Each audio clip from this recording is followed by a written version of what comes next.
Texas Farm Bureau Insurance wants to give you a VIP Aggie basketball fan experience this year. Go to 12thman.com/maroon contest. That's where you register.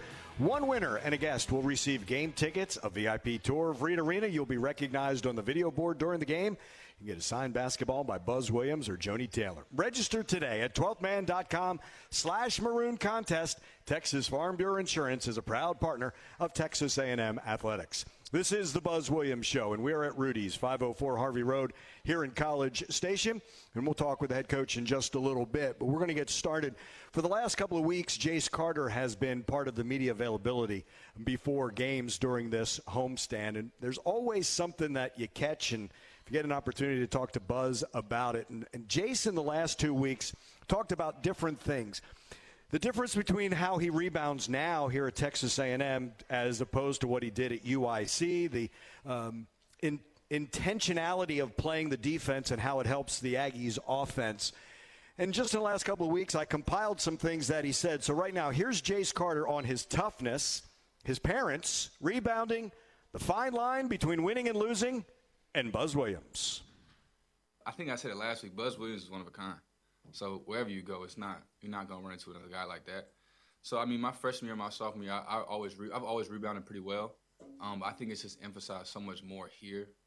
It's like if you don't, it's like a sin. Like if you don't crash the boards and that's your job, it's literally like frowned upon. So I definitely say it's emphasized a lot here compared to where I've been at before. So I'm still figuring it out, and I'm still learning ways to get offensive rebounds for sure. I think the margin of error is this big. You know, we're playing so many good teams every night. I think our margin of error is 2.2. Our average loss ratio is 2.2. That's one possession, two possessions. So I think it's just finding that extra possession, finding that extra rebound, finding that extra layup, making that extra free throw. I think the margin is so small when you're playing against so many good teams every night that whether you've gone super good, I mean, it definitely helped us because we played so many good teams in the non-conference schedule, but this is conference. This is when it matters, and there's so many open opportunities to go and get a win. So it's just we gotta get those 2.2. We gotta find that 2.2, and we gotta make advantage of it. Buzz is so good at telling you guys the lie, isn't he? He is. And he does it digestible, right? Yeah, I think he's just Buzz. I can talk about Buzz forever. I mean, he just is such a good teacher. I think he just lets us know. He's so honest with us, and I think we all appreciate that. So I think it's just the ability for him to explain everything is very good for me because I like to learn. I like to know exactly what I'm doing and why I'm doing it. So for him to be able to explain that why, it goes perfect with me because I just like to know exactly what I'm doing and the benefit behind doing it and like why am I doing this? I think he just has such a good job of explaining that. Jason, your entire skill set, when Buzz prizes your toughness, what's that say? Oh, you my guy, man. I really like you. I think it just it makes my mom and dad really happy. I think my mom was here 2 days ago, and she texts me all the time. Buzz says, "Oh, we watch everything, man. We just love it so much, and how he talks about you, and it just makes me so happy." So, that's just how I was raised. I think I credit it to them, my mom and my dad. My mom's, if you meet my mom, she's a one-of-a-kind individual, and so is my father. I think they just never let me my dad never let me, BS stuff. He never let me kind of half-ass stuff. He's a Marine, so he always nitpicked stuff, and he always made me do exactly what I needed to do, no matter my emotional state.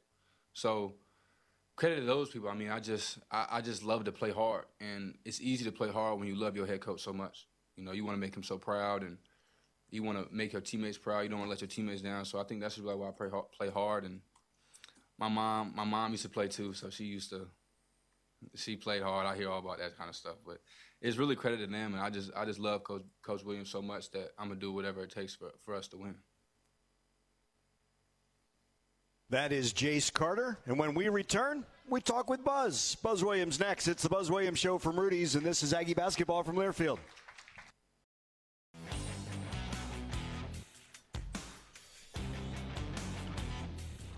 All Hands Craft Cocktails is a new bar-strength canned cocktail, and it's made with 6 times distilled vodka and 10% ABV to make sure you never have to sacrifice the quality of your drink. All Hands Craft Cocktails is founded by Aggies and a proud partner of Texas A&M Athletics. It is the Buzz Williams Show, and we are at Rudy's, 504 Harvey Road here in College Station. We got the gang back together once again. Howdy, Carrie. Jeanette Menchel is our engineer, sitting next to Buzz. Howdy, my friend. How did the coaches do last week? Outstanding, Buzz. They did? I don't know how to listen to this. How do you listen to it? You can go on our flagship, since you're here in College Station. That's 1620. 12-man mobile app as well. I can send you a copy. Yeah, I would like to listen to it. So they did good? We did 2 segments each. Dev, Lyle, Rock. I thought, Rock, it might turn into Astro Talk. It was possible. Yep. I don't know if we talk enough about your staff. I know you have said the combined years and that experience. And, Buzz, it's not like this everywhere. I know it's similar in some places, but it's the responsibility of that staff. And if you talk about the trust between you and a point guard or you and your players, you've got to have the trust of coaches, because I've been on some teams, Buzz, where you've got some assistant coaches stabbing the head coach in the back, and you've got, the infighting, but you give them the responsibilities. And if I'd say to you that everything a player did on Saturday in that win, everything your coaches did added up in that win, did it not, over Florida?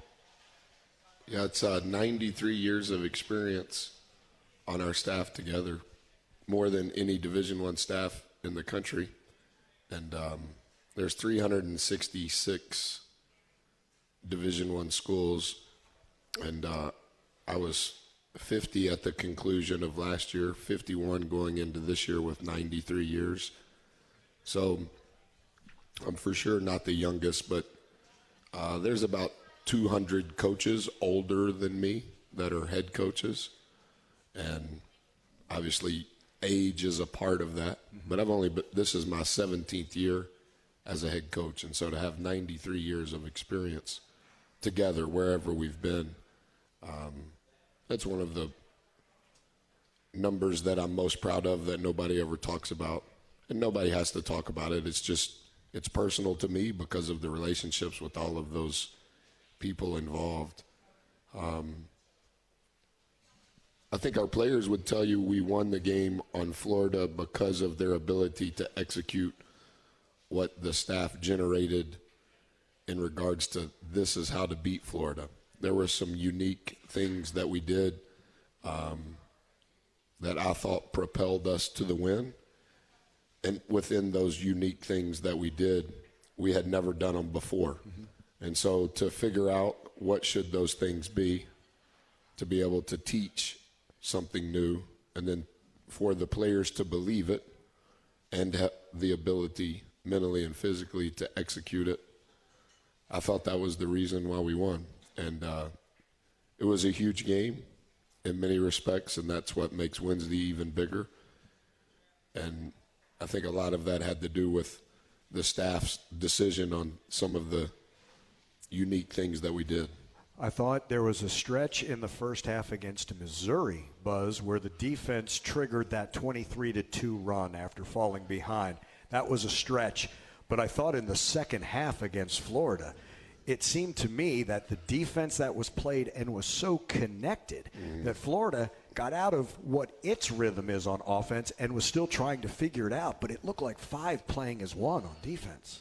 Yeah, we were really good against Missouri defensively. That's the highest number of turkeys we've had during our career here. We had 8 at South Carolina last year, but we had 9 against Missouri. And I think actually the game plan on some of what they do, because they're a very unique scout, as we talked about, I thought was very important. And I think that some of what we were able to do in the second half was a lot of the preparation that went into the game, and we weren't as good with it in the first half. And we were dramatically better with it in the second half. Some of what did not go well in the first half had nothing to do with our prep. It just had to do with we weren't finishing possessions with the defensive rebound the way we have to, and we were not generating any extra shots on the offensive end with offensive rebounds, which also contributes to us getting fouled. And we were able to do a lot better job on both ends relative to the rebounding, which made the specifics to the scout more apparent to our program because we were able to do those things on the glass. But you knew it wasn't going to be easy because you guys are 1 and 2 when it comes Yes. to the best rebounding team. So they kind of know. Again, as I said to you, it's like looking in a mirror. But then to bend it your way in the second half, again, it says a lot about this team that this is one of the best rebounding team you're facing, and you made it your advantage. Well, and if you look at the top rebounders in the SEC, rebounding numbers, sometimes that has to do with pace of play, and we're not fast. So within our games, through 8 games, we have 4 of the top rebounders in the league. And that means that we're not playing fast, so there's not as many rebounds to have. We're playing slower, yet we still have 4 of the top 17 rebounders in the league. That's really good.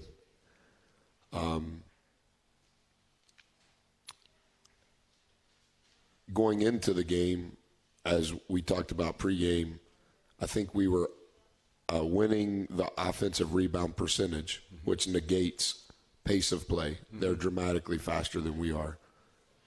We were winning the offensive rebound percentage, I think, by .003, and we were winning the defensive rebounding percentage going into the game by .011, which only speaks to the margin. Like at halftime, Henry didn't have a rebound at all.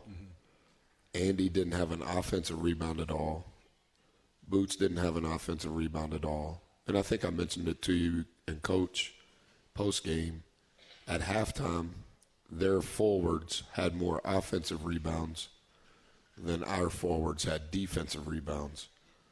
That's really bad, particularly when we're so reliant on both sides of the ball rebounding. And then in the second half, Andy had 4 offensive rebounds, and Boots had 2 offensive rebounds. And those are our 2 best offensive rebounding players. And so I think to the scout, it was more apparent in the second half what we were trying to accomplish. But it was more apparent because we were finishing possessions with a defensive rebound. And then we were also creating more possessions with offensive rebounds, which also leads to us having a better, quicker chance to get in the bonus, which we're relying on. He's Buzz Williams. We'll talk about that bonus and the free throws. That's part of the game as well, part of the success of the Aggies, who are 4-4 in conference play after the 67-66 win over Florida. Come on back to Rudy's. Come on back to the Buzz Williams Show. This is Aggie basketball from Learfield.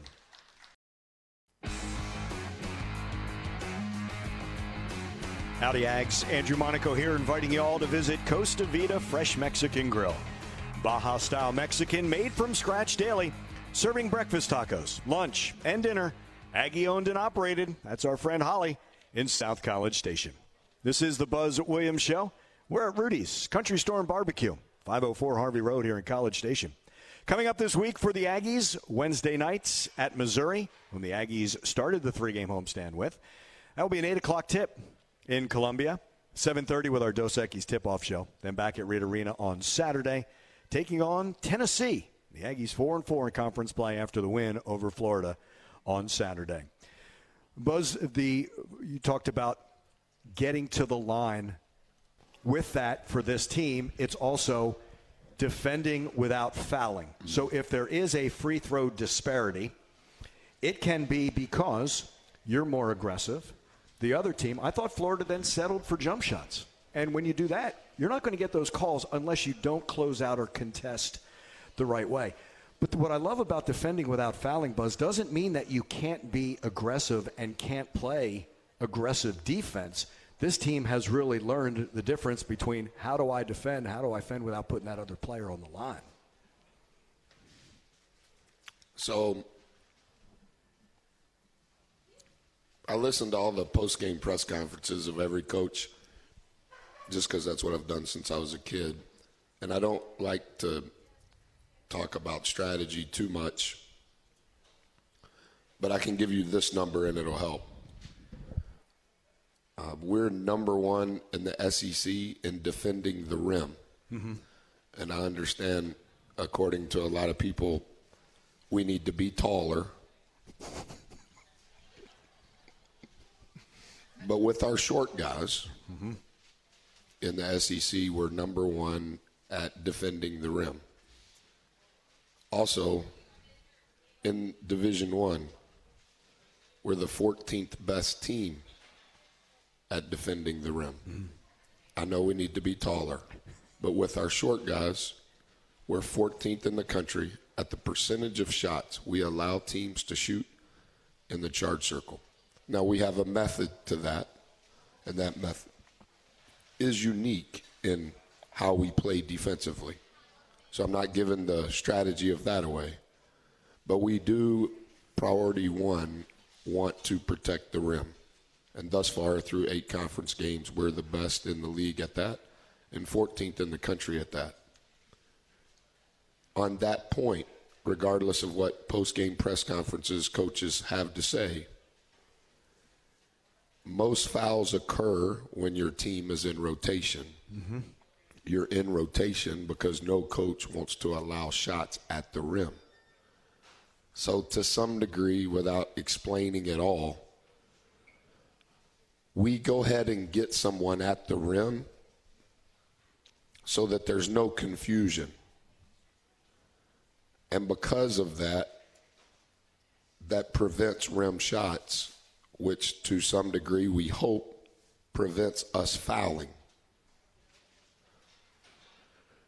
On the flip side of that, offensively, we study how those opponents' defenses are wired and try to figure out what is it that we do offensively that can take advantage of their purpose defensively in hopes that we can put them in rotation. We need to have a better shot percentage at the rim, and we need to make more free throws.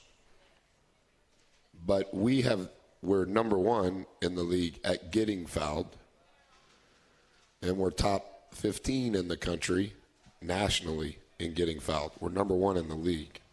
So we are getting fouled most of the time. Stereotypically speaking, you get fouled on the way to the rim because the defense is in rotation.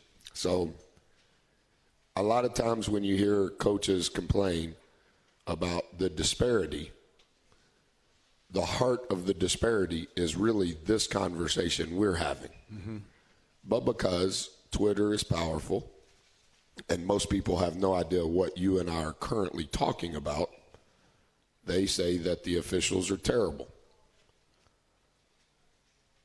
I'm not disagreeing about officials. I'm just saying I've coached 550 games and I've never said that. Because I think, like anything else, the surface level of something is probably just the easiest answer.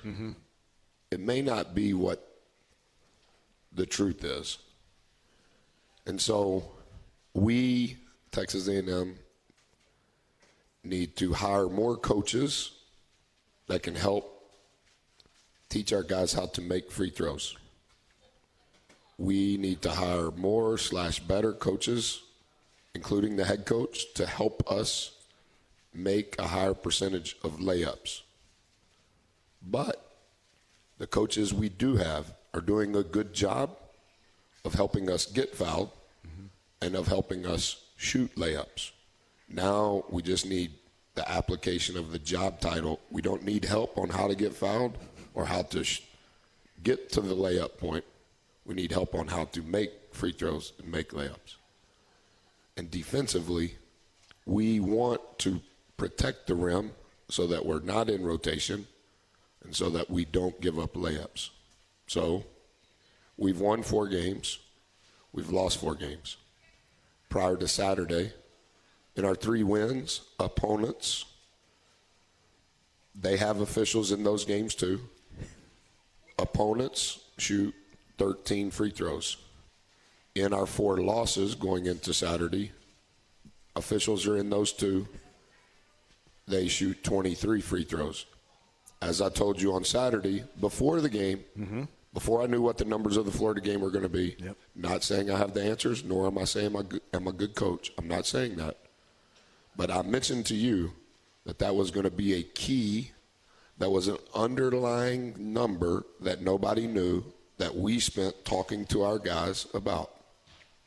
So, in the game, despite there were officials there, and despite what was posted on the internet, they shot 11, which is in the range that we want, that is important to us on numbers that nobody else studies. And we shot the same number that we averaged in the wins. And, truthfully, we shot 2% worse than what we were going into the game, and we were bad going into the game. And we do practice free throws, and we practice them creatively in the morning. We practice them creatively in the afternoon, and we're going to keep practicing them because I do think that we will make them. I do not think we'll be first in percentage, but I do think our percentage will increase. And in the game, we've been practicing creatively shooting layups, because we do shoot a lot of layups in a game. And it was the highest percentage of layups that we have made in a conference game. And it's still a bad number, but it was the best of all the bad numbers we've had. So we've been practicing that each day, and I'm encouraged by the growth in that regard. And hopefully over the next 9 games, the opportunities continue, because there's going to be officials at those games.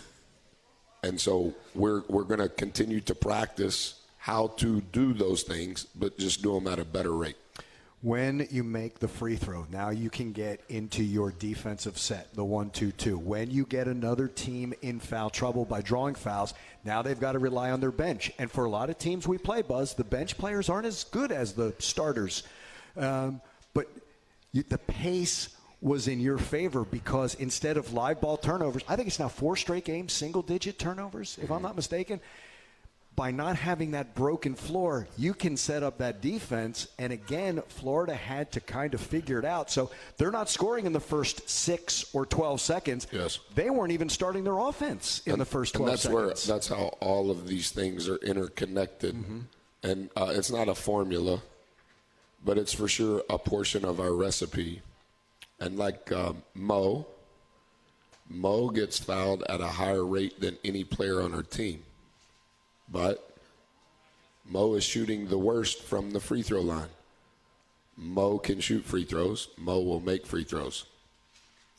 Mo, in essence, was getting fouled every possession in the 13 minutes he played. And the way he was playing and the way he's been practicing, he could have played more. But I took Mo out because Mo went 0 of 4. So if we're getting fouled and we're in the single bonus, which leads to the double bonus, Mo, I can't keep playing you because you are playing exactly why we recruited you here. But we can't get fouled and now go 0 of 2 from the line. And if you take away Mo's 4 missed shots, technically, our team shot it great from the free throw line. But Mo played, so that calculates into the percentages. But I told Mo when I took him out, because he knows, and we were texting about it yesterday, hey, man, those 13 minutes of your energy, that defensive rebound, the pace you were playing at, the ability to get fouled, man, that helps our team. but you can't go 0-4. Not when you're shooting 29% from the free throw line in SEC play. We can't absorb that because we know this fight, so to say, figurative fight, is about to be a 1 or 2 possession fight, and we're scraping and clawing for any points, however we can get them. And he understood. Mm-hmm. Like when I took him out, you saw that his teammates were so happy he was playing well. Right. But nobody in the whole organization was like, hey, why aren't you taking him out? Right. My wife didn't even ask why I took him out.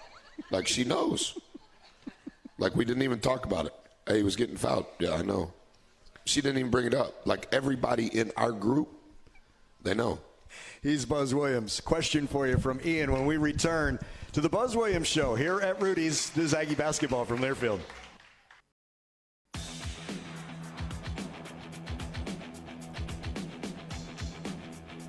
The Buzz Williams Show rolls on from Rudy's, 504 Harvey Road here in College Station. That's where we want you to head on over to your local Rudy's or Rudy's.com. Place an order for their real Texas barbecue. Enjoy 100% oak smoked meats, delicious sides, and Rudy's signature sauce. And don't forget, Rudy's serves made-to-order and grab-and-go breakfast tacos every day until 10 a.m. Aggies at Missouri on Wednesday, 8 o'clock tip. 7:30 with our Dos Equis tip-off show. Saturday back at Reed Arena taking on Tennessee. The Aggies open February with the win 67-66 over Florida on Saturday at Reed. Nearly 12,000 people there at Reed Arena, and the atmosphere was outstanding in that victory. Questions for Buzz. Ian Curtis, who is not at the battalion, has, or is he? Well, he is, but he sent the question. Gotcha.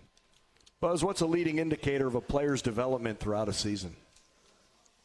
Once again, all the best questions are from Ian, if you've ever noticed during the hour. What's a leading indicator of a player's development throughout a season? Yeah, that's good. I would say that Ian thinks that it's going to be something in a game. I don't necessarily look at a stat for a leading indicator. I just think when you get to this time of the year, I think it's really hard to play in a game. Like, the value of a possession is so monumental that we're not going to be able to accumulate enough data to determine what an indicator is. And so I think for me, a lot of it is just in practice. There's cameras in our facility. We do a lot of shooting, not in practice, whether it's with me, the shooting with Buzz deal, the skill work that our kids do. And so we track shots per month, like how many free throws, how many twos, how many threes, how many off the catch, how many off the bounce, just every sort of shot you can possibly think of. And the camera charts the trajectory of the shot. And so without over-explaining it, the circumference of the rim, it's showing you like where the ball is entering the hoop if it makes it. Mm-hmm. And so I probably study those like February the 1st was, I think February the 1st was Thursday, wasn't it? Yeah. And so on February the 1st, Thursday, that's when I got all of the information for January. So I would say a leading indicator is not the percentage they shot, but the amount of shots they took. Because those shots are, how many shots did you shoot when I wasn't with you? And that always kind of clues me into like, how much are you working? How much do you care? How much does this consume you? I don't really pay attention to the percentage. When nobody's guarding you and you're in the gym listening to music, and you're probably going to shoot a high percentage. But I do pay attention to the amount of shots that they shoot. He's Buzz Williams. Ian, as always, thank you for that question. You always add to this show. We'll come back to Rudy's and the Buzz Williams Show. This is Aggie basketball from Learfield.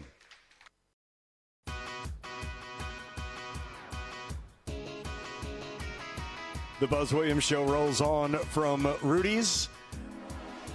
Just stay right there, though, Liz. Hold on, because I'm going to ask Buzz about it. In Saturday's win, Liz hit the half-court shot. That's her. Liz, you need to come up here on camera. Come here. Come here.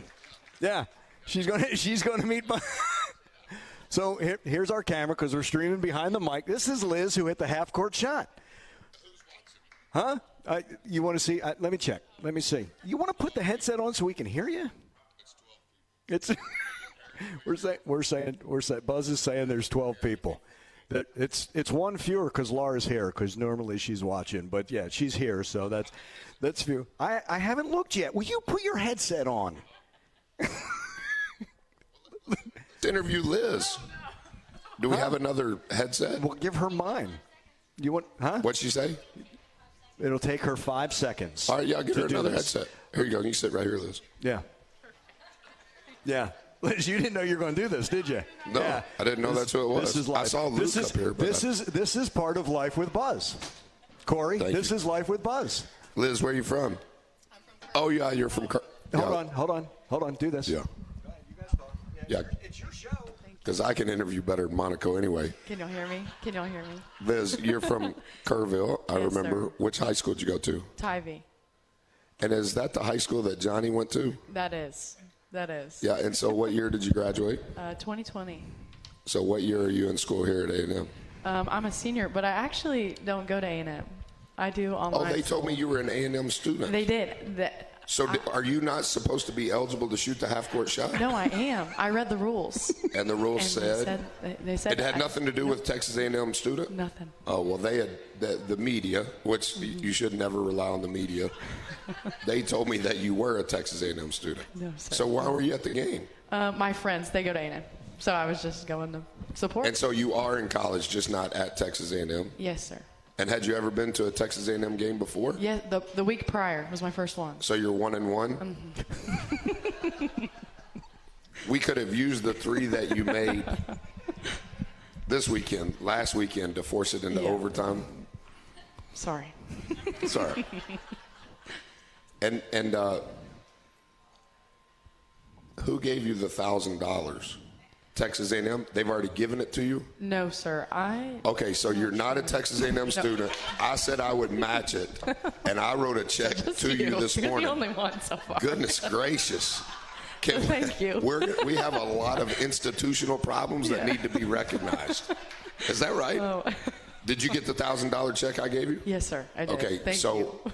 I'm glad if you'll introduce yourself to my wife. Oh. That check that you got, it has her name on it. And it actually has our address on it. So if you don't mind, please don't take a picture of that. Please don't tweet that out. Absolutely. Because I wasn't nervous because I knew you were from Kerrville. Mm-hmm.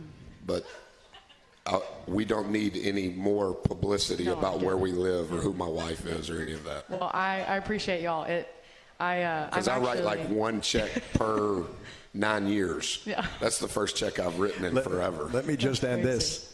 He's good for it. Actually, the check that I wrote you, the checkbook is in the bag that was my Virginia Tech business bag. Wow. That's how long it's been since I don't write checks. Yeah. Well, I really just I want to say. And so, say how did you get to the show? Oh, you were just coming here to be interviewed. Well, no, I just wanted to say hi, and I honestly wanted to thank you in person. Baby showed me yesterday the actual shot. Mm-hmm. So I never had seen it, nor did I know what had happened. So after church yesterday, we were going to eat, and Baby said, "Have you heard from the girl that hit the shot?" And I go, "Oh, I forgot I said that." So I texted Luke and Landry and said, "Hey, last night at media, I'm sorry I didn't tell you, but somebody hit a half-court shot, and I told them I would match the $1,000. So if you hear from her, I want to keep my word. Just let me know." And Landry texts me immediately back, "Coach, she's already reached out. We have her information." So I tell him, "Okay, remind me in the morning so I don't forget." So I work out early in the morning, and so I finished training, and I came in there, and I said, "Landry, what's her name?" She goes, "We're confirming that we're spelling it the right way." And so, yeah, that's how it worked. But Baby showed me your shot. Did you play? In high school. She's a coach, Buzz. I am you a say coach. Adding a coach who can you need a coach for the players? Maybe I do coach. Hey, I paid you $1,000 to coach shooting for the month of February. How about that? Let's keep it going. Or let's just have Texas A&M with the $1,000 they owe you. Let's start charging them interest, and let's just give you insurance or retirement or something that sounds for the like month. a great idea. I do coach. I coach at Wellborn Middle School. I think that's where, when we first moved here, that's where, hey, the boys, the two boys basketball coaches that were there 5 years ago, suit, tie, distinct style of play. I'm not saying they're still coaching there, but two of the better coaches in Brazos County that I witnessed, I mean, they were like a machine. Yeah, I mean, Wellborn has a pretty good program. And so you don't have to have graduated from college to. No, well, okay, so it's crazy. Good. I'm a long-term substitute. That helps. And a graduate assistant for the athletic program, so I'm working both. And when are you going to graduate? In May. And are you wanting to coach then? Yes, sir. And are you going to have teacher certification? I have to get my alternate certification. And can you do that in the summer so somebody can hire you? Doing it now. Okay, good. I'm doing 3 things at once. It's been crazy. And, well, you got extra money to do it. It's a blessing. It's a blessing. Yeah, quit asking your parents for extra money because they know you're $2,000 richer. And, well, right now, just one. Can you just 1,000 at the moment? If you're counting on A&M, maybe get that July the 4th. It's not about the money. I'm just kidding. Will Wellborn hire you? Lord willing. Good answer. Or as my grandmother my dad would say, or the creek rise. Yeah. I know you're from Kerrville. Yeah. Where I'm from is even more country than that. Lord willing, or if the creek rises. I've only heard the first. Nice to meet you, Liz. We're going to break. Liz, thank you. Thank y'all this so much. This is the best segment all this is year. awesome. I wish you'd have stayed a awesome. little bit longer, and then we wouldn't have any more segments. Oh, I mean, you can keep. It's your show. No, we'll go to break. She's getting nervous. Liz, thank you. Congratulations. Thank you so much. Thank you so much for being here. This is the Buzz Williams Show. Ms. Aggie basketball from Learfield.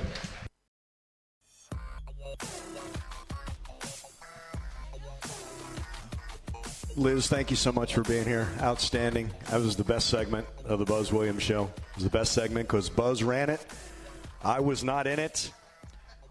It's the only time that Buzz has ever taken us to break.